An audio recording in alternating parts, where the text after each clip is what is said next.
күндік асқа шақыру.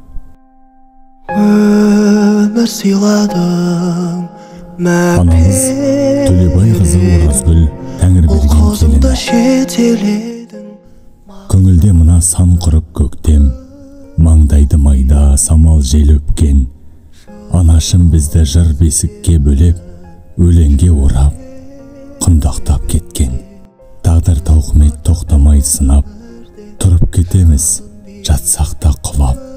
Пейіште нұрың шалқысын ана, Алладан жүрміз күн сайын сұрап.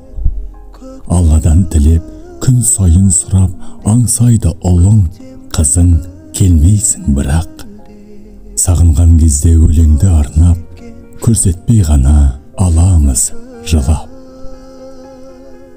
Құрметті ағайын туыс бауырлар, құда жекжат, нағашы жиен, әпке жезде, әріптестер, көршілер мен дос жарандар, және анамыздың көзін көрген барша жамағат.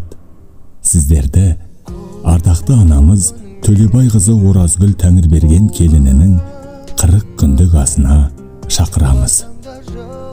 2023 жылы 23 қараша сағат 13:00-де. Мекен жайы Шымкент қаласы, Сіргелі мешіті, Байдыбек би көшесі, 126/2. Ас берушілер, ұл қыздары, немере шөберелері.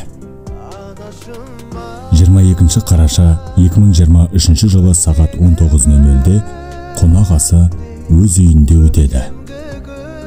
Қайтпас 1, Қаһарман көшесі, 134 үй.